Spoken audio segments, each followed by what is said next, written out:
So we've got a Toro Powerclear 721E here. That's the electric start version of the Powerclear 721. I think the other one's maybe an R. Both exactly the same except for the electric start. So this one here, customer says that it won't start, and if it starts, it won't stay running.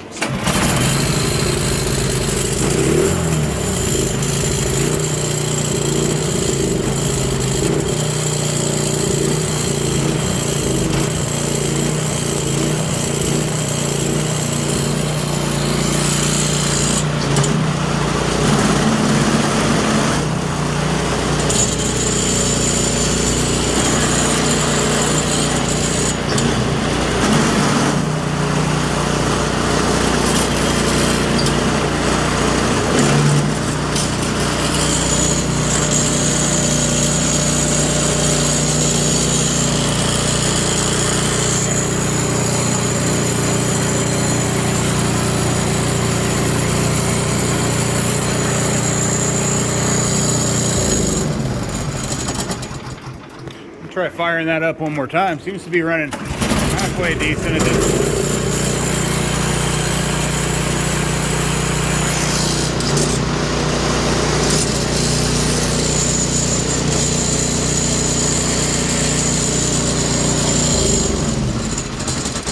Well, it seemed to be running pretty crappy right at the beginning there, and then it just kind of dropped right out of it. Seemed to run fine. So we're going to open this thing up and look at the carburetor on it. It doesn't look like the fuel in this is the best. It looks like it's pretty yellow down in there. So what we probably got is we probably got some water in the fuel or some bad fuel in it, if I had to guess. So I'll show you how to fix this problem. You heard it surge there for a minute, but then it just came right out of it. So again, I'm not sure exactly what's going on, but for this model here on the Toro, this is a 38742 Toro, but what you're going to need is you're going to need a Phillips head screwdriver to take the bolt off here and to take the couple up top off here.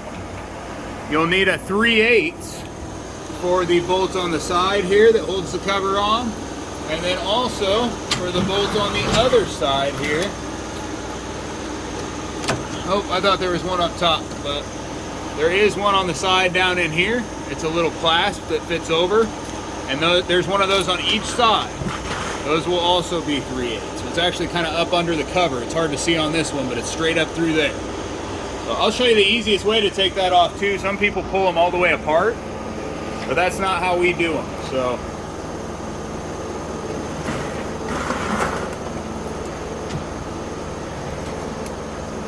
So with that 3/8, you'll get those off the side. And then you're also gonna need a cutter here in case your fuel line or your primer line's bad. You're gonna need some needle nose pliers or some regular pliers, one or the other. A combination of both is usually what I use. So anything like this, we like the vice grips. There's a few different sizes of them, but you can use just a regular old ratchet like this, or you can use an impact as long as you know what you're doing with an impact. You'll need a screwdriver, something like this. It's not too wide here, because otherwise you won't be able to take your jet out. You don't want it too narrow either, because then you could strip your jet out. So then you'll want either torch tip cleaners or micro drill bits to get through some of your finer jets. We actually use a lot of times just a wire brush as opposed to those. Nice and easy thing to do, something that almost everyone has on hand and can substitute for having a torch tip kit or a micro drill bit kit. So they definitely come in handy when it comes to that. But we'll start taking all this apart here. Again, the 3/8, there's two of them. I'm sorry, one on the side here.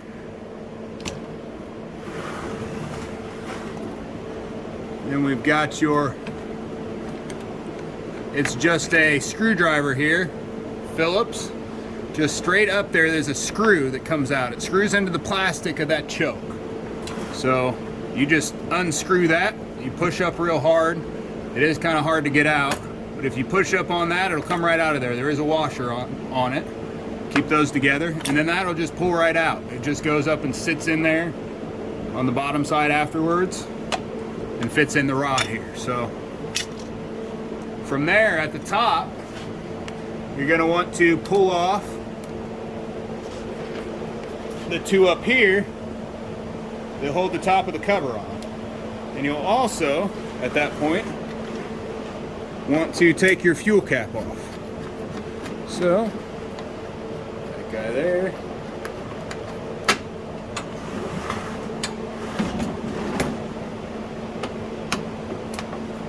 This guy here. All right, now that those two are out, this whole top cover is free as soon as you take the fuel cap off. So we're going to take the fuel cap off, and then we're going to lift this whole cover just straight up, just so it's going straight up here,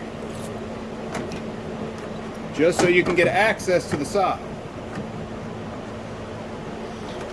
So a lot of times what we do is stick just anything up under there to keep it up and away.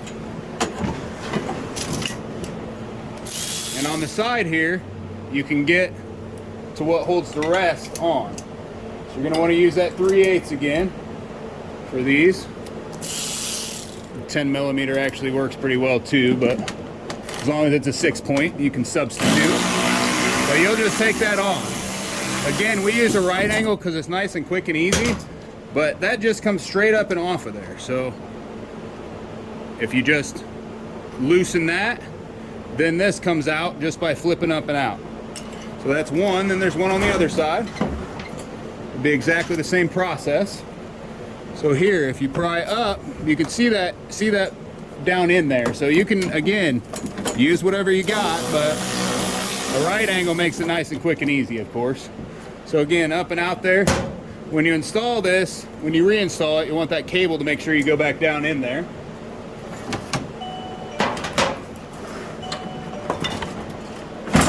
Right, just flip it up from there. You're going to want to make sure that you put the fuel cap back on before you flip it.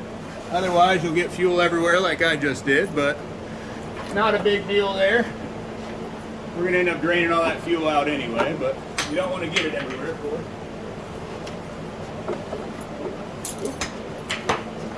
Dropping it everywhere. All right. Got the fuel cap back on. We're going to come in here with, you can use either your regular screwdriver, you can use your Phillips head screwdriver, just really anything, but you're going to take right in here is where your fuel tank attaches. So it actually attaches directly down in here. You can see a little tab here. That's got it. You've got to pry in between the plastic here and the clear plastic on the other side. So if you just push, you can push that out and pry straight down in. I think maybe yeah. So now that I pushed that down in there, you should be able to pull just up. If you take on the side here, you just pull these two away, and the fuel tank, if you look at the side, the fuel tank will pop right away from that and out here. So it kind of comes up and out. See how it's coming away? All right. Not quite there yet, but here she goes. Nice and easy. The screwdriver flew out, but so now these two pieces are completely free. We've still got our fuel tank up here with fuel in it. I've got the cap on so it doesn't leak everywhere. At that point, you can throw it back down here. Looks like we're leaking a little bit of fuel, but unplug in the back here. I'll show you there's a couple things you want to unplug. So right here for the electric start, you want to unplug that. Or I'm sorry, not for the electric start, but for the on-off switch. And you just pull, the whole thing will pull out there. So it just sits right back in there. And you'll also want to take the line off your primer line. It's right on the back there. Again, just pull it out. I like that at the same time. Just go ahead. That gets everything out of the way there. So the only thing you have left is your electric start. But at this point, if you just take it,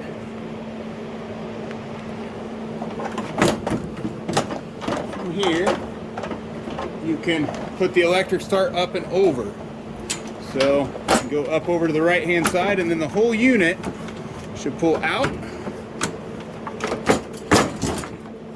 and kind of twist off to the side. You'll have to pull here to get you freed up a little more there, but just off to the side there. So now we are at our carburetor. Again, right here you want to get this out of the way, but you'll want to get down over, under, and behind the carburetor here because we're going to take it off. So we're at the carburetor at this point, which is good.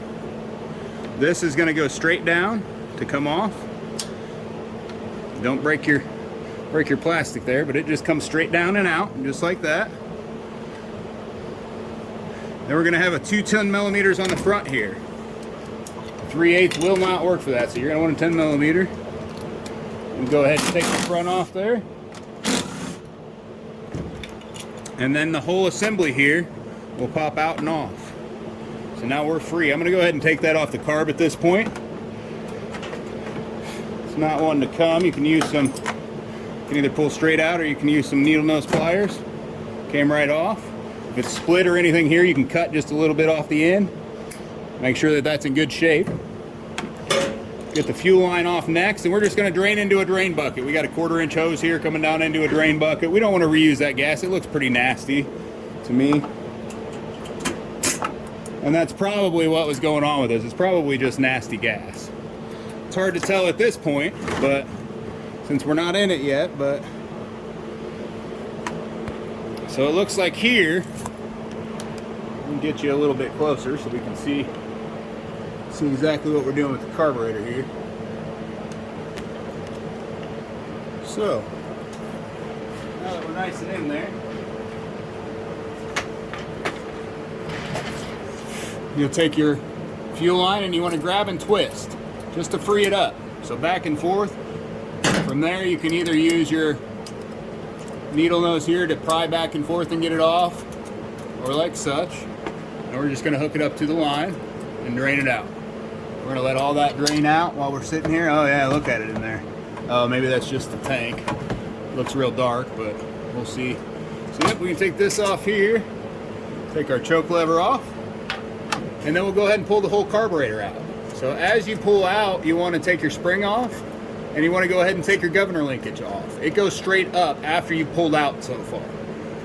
If you're not pulling out far enough, it's not going to come out of there easy. It's going to be stuck. But if you pull all the way out and push this back, pull straight up, it comes directly out. Your carburetor at that point is 100% free. It looks like this back gasket here isn't in the best shape. We're probably going to replace that. And then yeah, you can see the carburetor's just got stuff all over it. So we're going to open it up, see what kind of condition the inside's in here. Again, it didn't seem like it ran horrible, but oh yeah, look at that. The customer said that it either wouldn't start or wouldn't stay running. Yeah, that fuel is definitely not in the best shape, but when we just test ran it, it actually ran pretty good. So, but again, that run great until you get out there and it's snowing and stuff, and then guess what? You start running into issues again. So I think we're supposed to get 8 to 12 inches tonight, so it's not tonight, it's actually tomorrow night, I believe, but here soon. So what we're gonna do is we're gonna go ahead and get this carburetor all taken apart here. And we actually put ours in an ultrasonic cleaner with the simple green solution. Right about 10% or so, anywhere from 5 to 10 is normally what it runs at. We're gonna wanna go ahead and take the 10 millimeter bolt out of the bottom here. Get a little bit closer with this.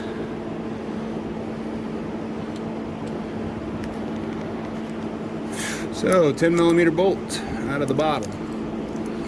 Oh wow, my wrench just broke. I guess that's what you get for cheap wrenches, huh? Anyway, I've got my nice right angle here. Go ahead and take them off. Oop, let me see if I can't save a little bit of that in the bottom, see what it actually looks like. Yeah, so it's just, I don't really see any water or anything in there at all. Just seems like it's maybe not the most flammable fuel, or it's been sitting around for quite a while or something to that effect. You know, if they sit for too long, it definitely won't run right. That's for sure. we're gonna get this taken apart, and the way you'll do that is the first thing you'll do is you'll go ahead and take the pin right here for the float out. It comes straight out. If you have issues with it coming out, you'll want to make sure you try to twist and turn as you pull it out.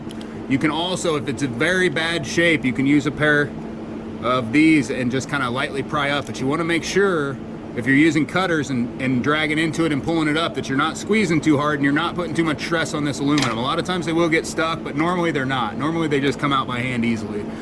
If your needle here is stuck, this should come just straight out. If it's stuck in there, you're going to want to grab it and you're going to want to twist back and forth until it frees up, just to make sure you're not going to break this float when you're pulling it out of there. A lot of times they're seized in there. So this one doesn't look too bad. It doesn't really look too dirty around any of it at all. We're going to take the middle jet out here, and what we'll use is we'll use this screwdriver. You want something that fits down in there. It doesn't have very much play going back and forth. You want something that's not too wide, because you've got to fit it down in there, but it can't be too slim either, because you'll strip out that brass that's down in there. If you strip out that brass that's down in there, it's not going to come out, and you're not going to get it back running right if there's anything wrong with the main jet or the emulsification tube up under here. So we're going to take that out. Once it's out, you can usually just kind of beat it down. Both your emulsification tube and your main jet come out. So once we clean these, we'll want to make sure that you can see through each jet down through there all the way. You want to make sure you can see 100% through and see a perfect circle in that. Also in the bottom jet down here. So we're going to go ahead and throw this in the ultrasonic again. After we get that's the idle jet there. This is the pilot jet coming up top. You'll just kind of twist and pull, and it comes up and out. And there is a jet in there that needs cleaned also. So if you're not using an ultrasonic cleaner, you can use at this point compressed air, or you can use carburetor cleaner to clean everything off. We're going to throw it in a cleaner just for a few minutes here, and then we're going to go ahead and come back and I'll show you how to clean everything out as if you weren't using an ultrasonic cleaner. So again, we use about a 10% solution of simple Greenland water.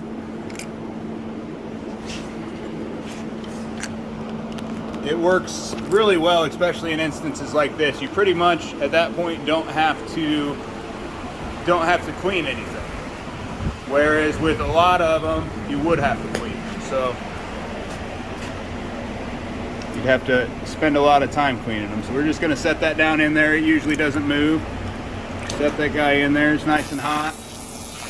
And let them just clean, let it get nice and clean. You can see everything kind of coming off of there.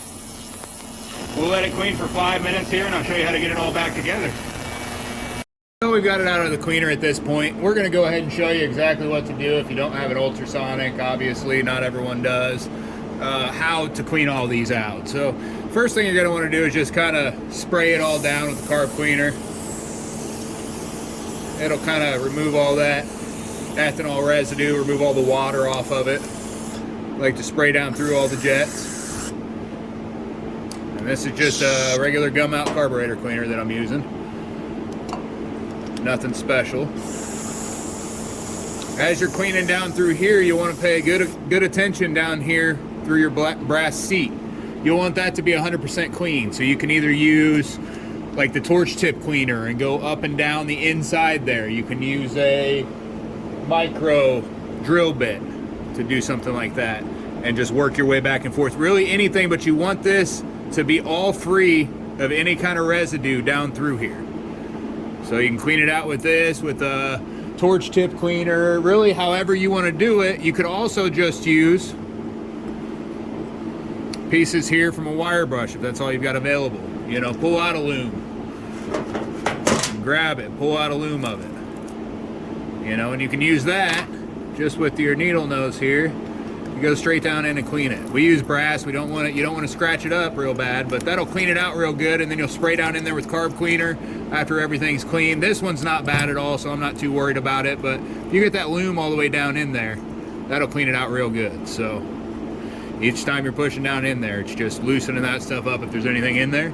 It's a nice, quick, and easy way to do it if you don't have any tools and supplies on hand. So again, down through all the jets, down everywhere. You want to make sure your throttle's freed up here. That should move back and forth without sticking. The choke should move back and forth without sticking. Looks like there's just a lot of green on the outside here, maybe just from the fuel, but wow.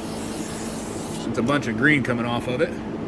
Anyway, now that it's off, we'll spray it off.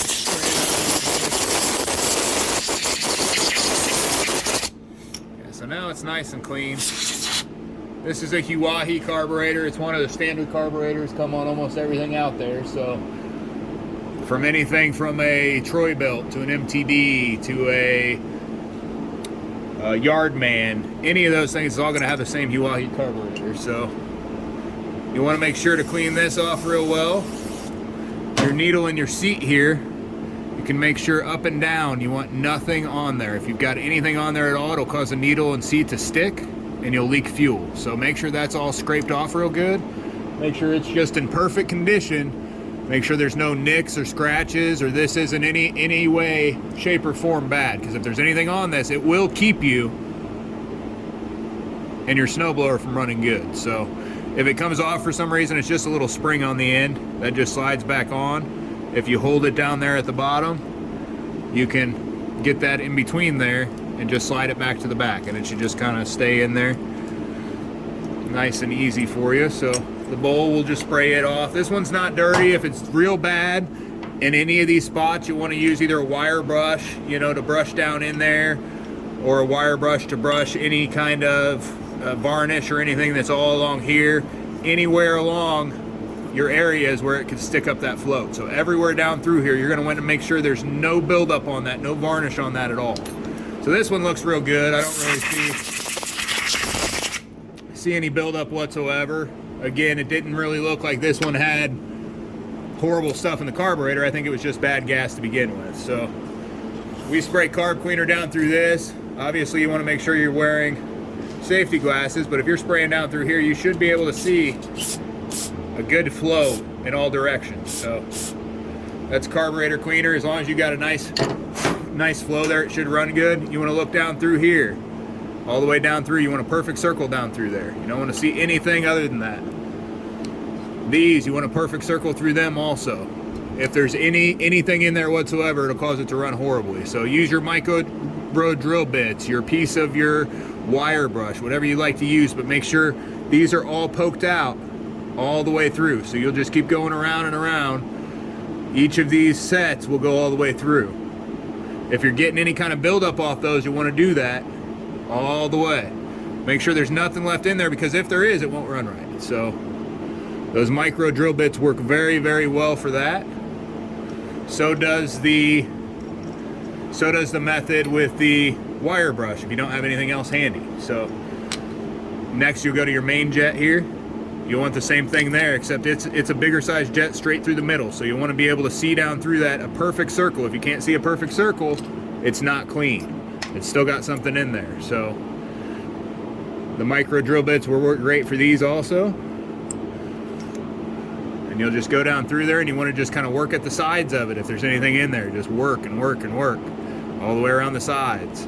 You want to make sure all up in here is all cleaned out. You use either the wire brush down through there. If there's any green slime on the inside there, use either a wire brush there, or you can use your torch tip cleaner. Whatever you're using, just make sure there's none of this, or down on the inside here, even down on this little taper on the inside there, none of that should have anything in it whatsoever. It should be 100% clear down in there.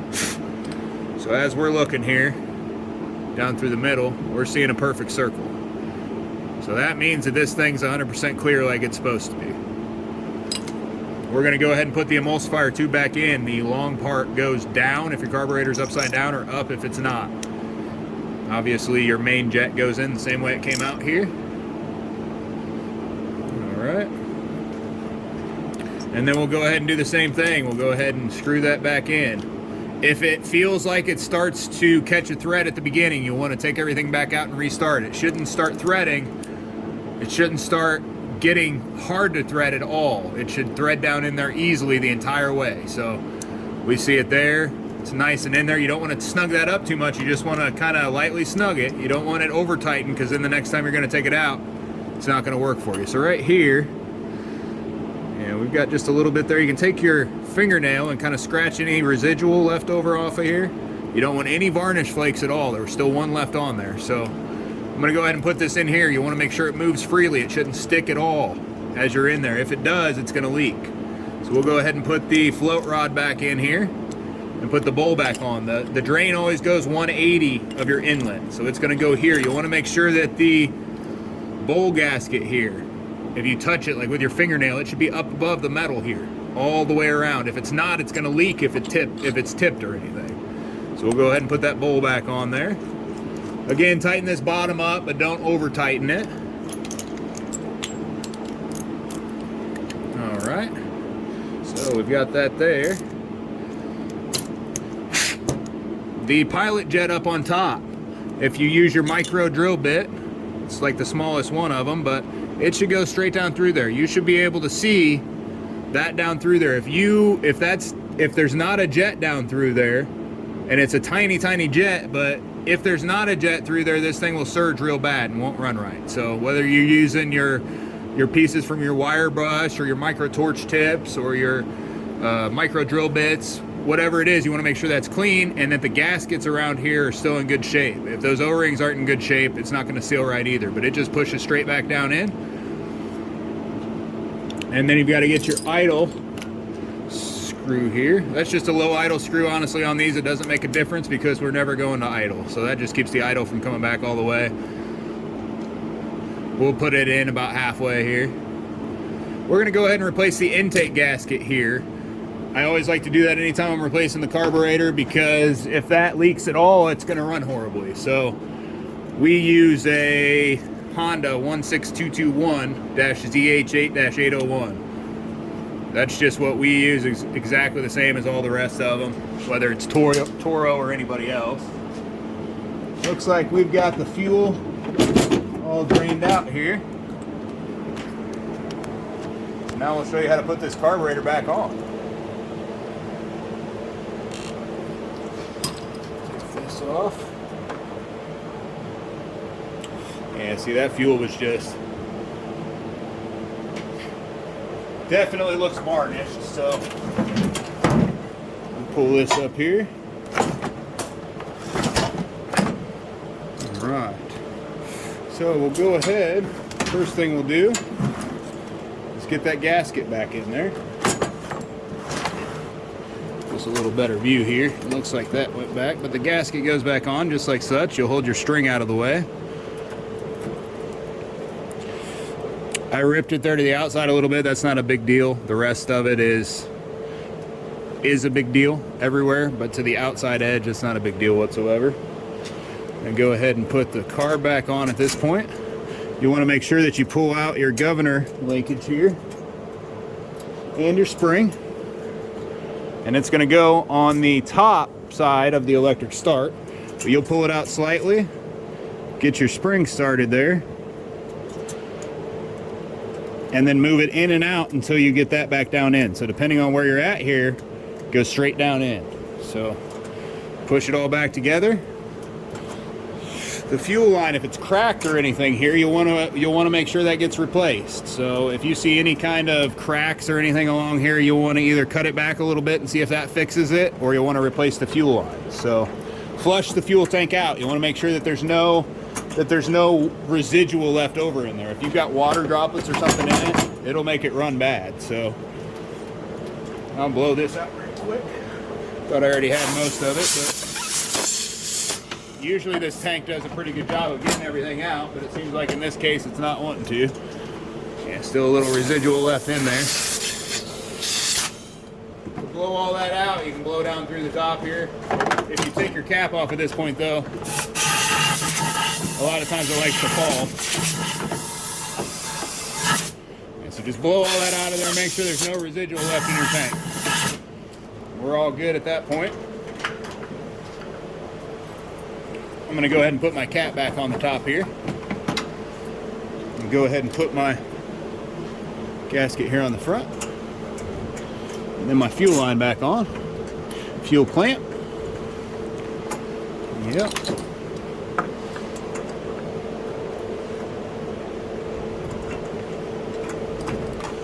All right, and then I'm going to keep that I'm going to keep the pull cord here out of the way, but I'm going to make sure it doesn't go between the carburetor and the back there. So you want to keep that out and away from there so you can pull it back out and you don't pinch it in between the carburetor and the intake here. So you want to make sure that's out of the way at all times. I'm going to go ahead and put the top cover back on here to the carburetor. So you hook up your line there, and then you'll go ahead and line everything up, get it back in here. I'm sorry, almost forgot the choke lever here. Put him right on top, and you'll want him in the choke position before you put it all back together. So it's in the choke position there, and it goes straight on here. Again, you may have to fight with this a little bit depending on where it's pulled back to, but should go in there easy enough. Again, just kind of push it straight on in. Sometimes these little pieces here will come out. You just push them in so you can see everything you need to see. Everything there is in good shape. I'm going to go ahead and pull that out of the way.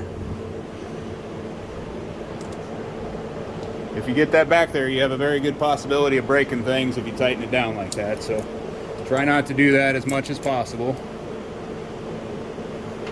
Put this here. But this happens a lot of times when the bad gas and the ethanol starts to break down, starts to separate out. The choke here works good. All right, so now that we've got the carburetor back on, we can go ahead and put the linkage here on. Just straight up and in. You can pull it up and then to the front. You'll want to make sure that this goes through that slot in the front. If it doesn't go through this slot here when you're putting it back together, you have to take everything back apart again. So you got to make sure it's through there from here to the other side here as you're putting it back together. So you pull the whole thing. You pull the whole thing kind of out and away. And that's on the wrong side there. That's actually got to be on the top side. Otherwise, when you go up, you'll be on the wrong side of it. So, all right. Back up through again. So, get it started there on the bottom. So if you start the bottom up here, go to the outside with your bottom. Yeah, it fell off the top up under there again. I'm going to do it. Put it back on here while I'm under here. Again, many people will let that fall off and they won't get it put back on, and it's not a whole lot of fun. You'll be real mad that you got to take the whole thing back apart again. So now I've got the electric start fighting with me because we put it on the other side there. It needs to be on the opposite side of the air filter to come back. So got to kind of fish it out of there. Kind of got it a little bit stuck. So it's kind of underneath the air filter a little bit. So you want to take that, you want to take it here and bring it back up over the side. So the electric start cable comes over the side, and you want to do that probably before you go ahead and put that linkage back in there. Be a little bit easier. I didn't realize it was on the other side there. So and then you'll line up, again, just line that up to the outside, kind of hold it here. You'll line everything else up at the same time. So you pull this outside, back up in there. Yeah, I dropped my rod again, but if you got it at this point, you can go straight up through the bottom and then kind of curve up. So I'm here, and then get it just in this enough here so it stays. So we're at that point where it stays. We've got the bottom just half on here, and then we'll go ahead and move the whole assembly here over to the side. Move it to the right and straight up in. Now we're to the right and straight up in. We've got everything pretty much where it goes. Pretty much where it goes at that point. So I'm going to go ahead and choke this here. I'm going to go ahead and put our choke piece on, just to make sure that that doesn't fall back out of there again.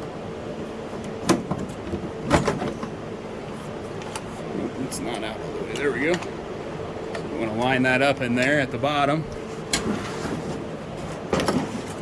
There's just that little lever you'll kind of push in and get it in that little notch there. And then, once it's in there, you go ahead and use your screwdriver again and go straight back up through like you did to take it off. So straight back up through with your Phillips head screwdriver.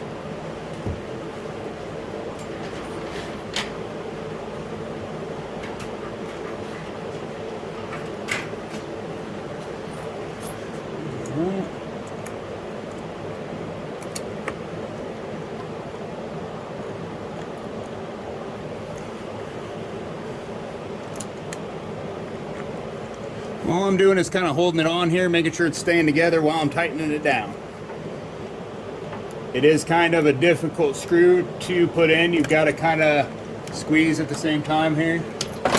Alright, so now everything's kind of loosely fit where it's supposed to go. You'll make sure the black plastic goes to the inside there. I'm sorry, black plastic goes to the outside here, not to the inside. Alright. Is that right? Yeah, okay. So, we'll go ahead and put on our clips here. And it goes on the side here. And all you're going to do is you're going to get under here and you're going to go from here and then downwards. And then you'll start it. So, once you get it started, again, I usually just use my right angle. That's the easiest thing for me to use. And I just kind of hold it together here.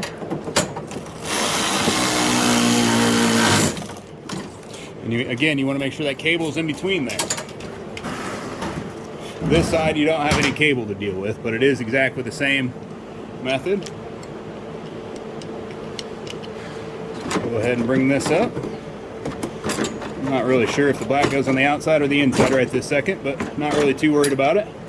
Same deal here. Inside, down there. As soon as you got that started, so I usually just put my hand in here like such, and then I get it started. So as soon as you get that started though, just kind of hinges there, and then you'll screw it down tight. So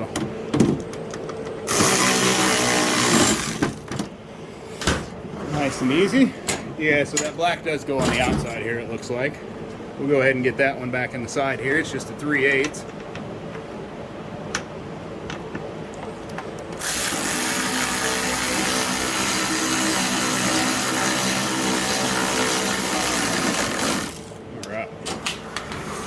Now on the top, you've got your 2 Phillips head screws left to get done. One on either side.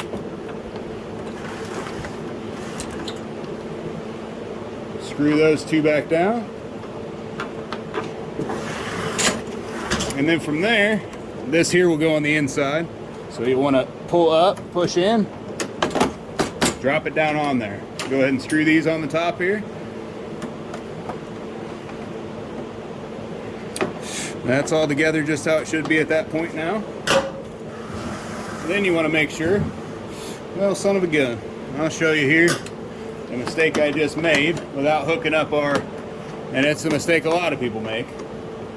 We didn't hook back up any of our stuff. We didn't hook back up our electrical or our primer bowl. So, it's nice and easy though here. You just pull out, and if you go towards the underside here, first thing you're going to do is just grab, and you can go to the side and get your primer bulb attached. Same thing over here. See that? And you can just feel, and it's right there facing towards your hand. Tighten that back down. Now that's why I didn't tighten this here either. So at the same time as you're doing this, you'll look down through the side here and you want to line up your fuel tank with the bottom piece here.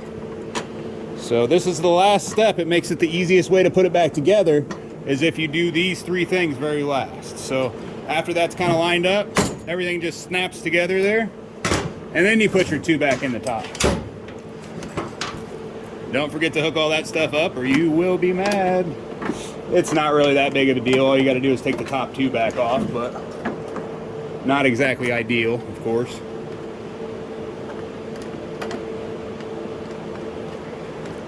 But if you don't get that choke rod in there, that is a big deal. You are going to have to take it back all the way out. So this here, you'll just pull straight out here a little bit and over.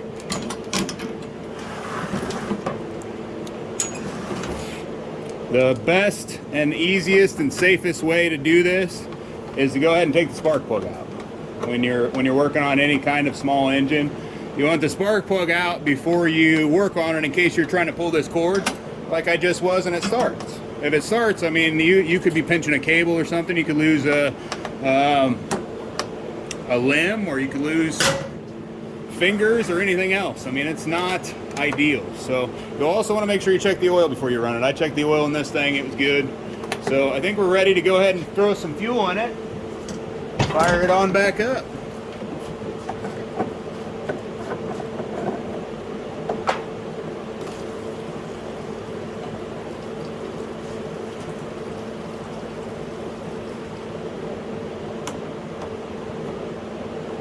Alright, full of fuel there.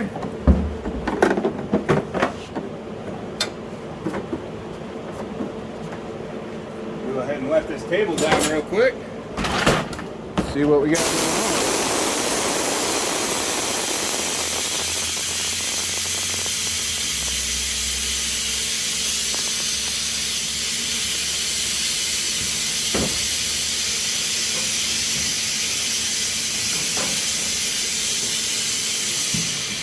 Alright, so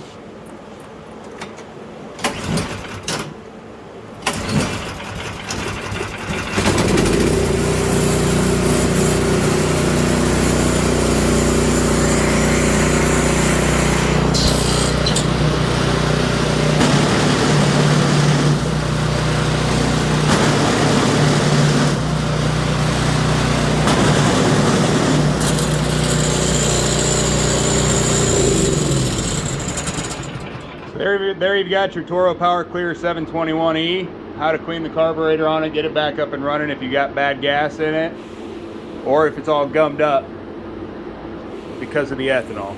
Thanks for watching. Like and subscribe.